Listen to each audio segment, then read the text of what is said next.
we will be reviewing the Kawasaki Ninja 500 with the ABS brakes, the 2006 bike review by Phoenix Blaze.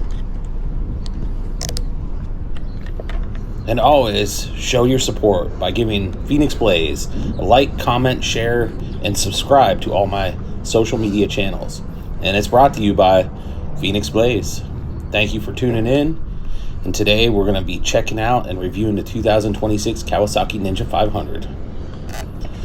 So as we're going to go up to this thing here, take a look at it real quick.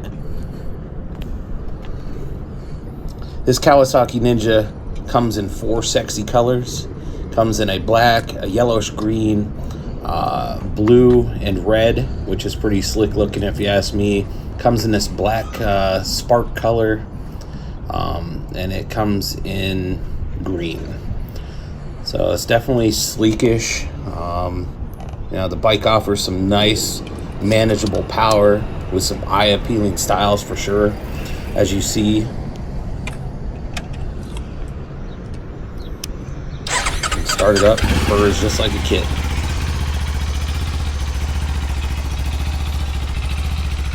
And for me, I used to ride dirt bikes, and I've been off bikes for about 20 years. And in October, I finally decided I was gonna get this street bike. So I didn't really ever drive a motorcycle on the street. It was all on dirt roads, and I used to race them back in the day when I was a kid. So I did a lot of research, and I took a leap of faith, and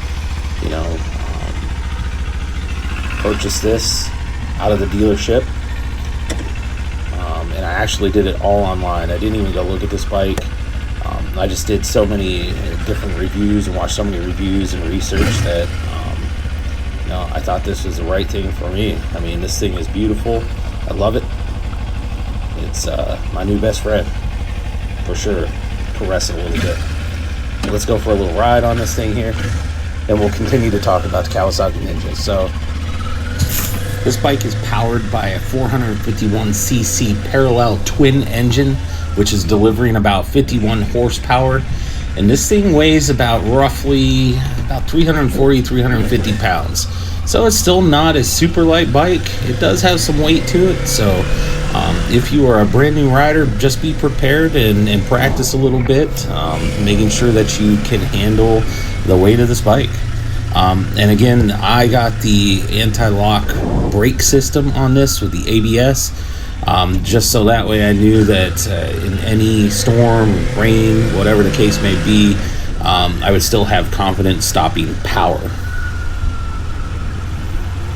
Now, some of the performance things of this bike, it's liquid cooled, it's a DOHC parallel twin engine, which puts about 31 feet-pounds of torque, and it revs around at 10,500 RPMs, this is giving it plenty of low-end pull in the city, and then strong high-end revs for the highway. So we're going to take a look. We'll go on some just regular city roads here, and then we'll be able to kind of hit and pick up the speed a little bit to show you kind of both low speed and high speed situations. And again, this bike is great for both.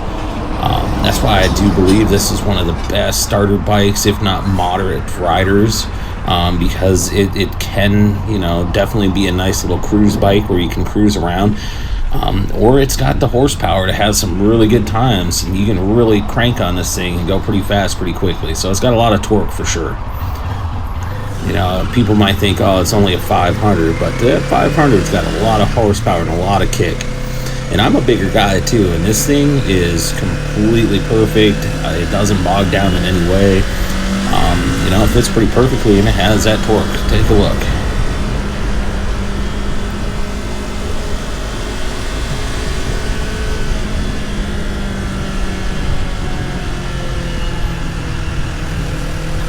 So one nice thing about the Kawasaki Ninja 500 is, it includes a standard dual channel ABS system.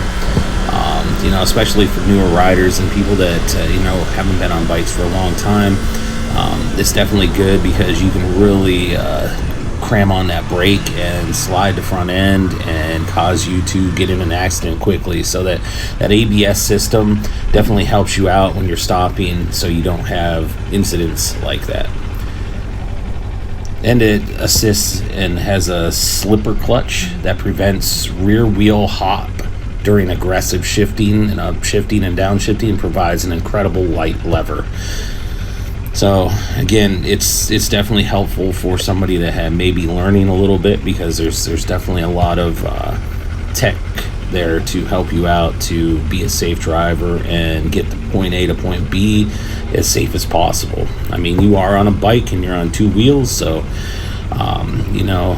there's a lot more things that can go wrong. You're exposed.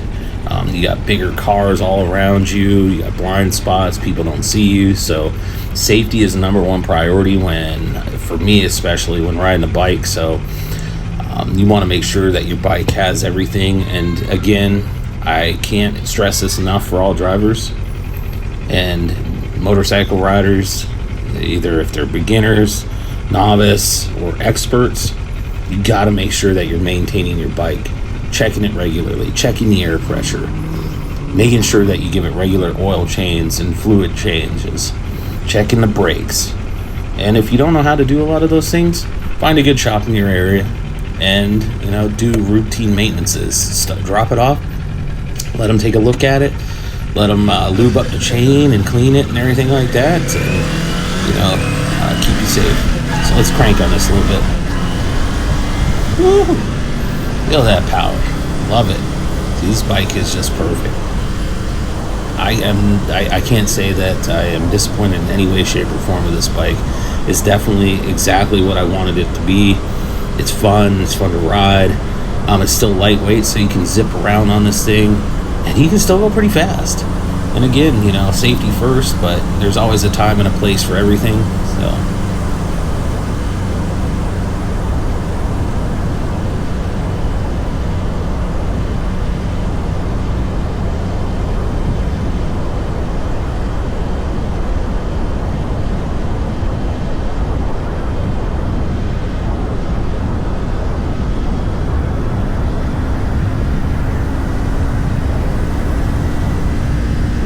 and I don't know if you can really see it, but this thing is so easy to read with the LCD display and everything like that.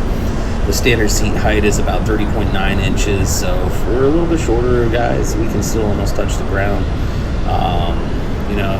It's ensuring it's a highly approachable for shorter riders or beginners for sure. So you don't have to be scared about tiptoeing on this thing and not being able to touch the ground.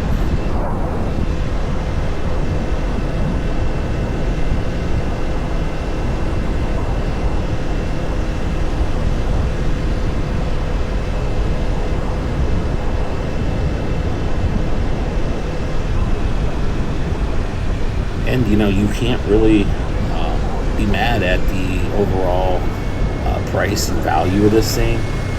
When I bought it, it was listing, I think, at like $5,799 to right around $5,999 MSRP.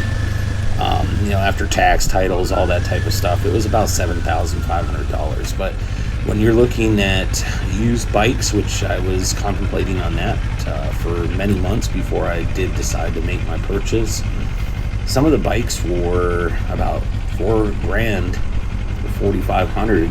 At least the nice ones. You had some smaller CCs and stuff like that at about a $4,000 range. So why take a bike that has 20, 30,000 miles on it? It's got some scratches, dings. You really don't know if it's been cared for like it should be. I decided to just go straight to the dealership and make that commitment. Obviously they had good financing options and everything else. If you couldn't pay for it cash, and pretty low payments, especially if you have some good credit and stuff like that. So definitely something to look at for sure. I believe it's in the price range of somebody that is looking to get into motorcycling, especially if you want a nice bike. Take care of it, it'll last you quite a long time. I'm going to shut up now and let you guys enjoy the rest of this ride, but I just wanted to kind of show you guys how awesome this Kawasaki Ninja is. So I give the 2026 Kawasaki Ninja 500 with the ABS brakes a 5 out of 5.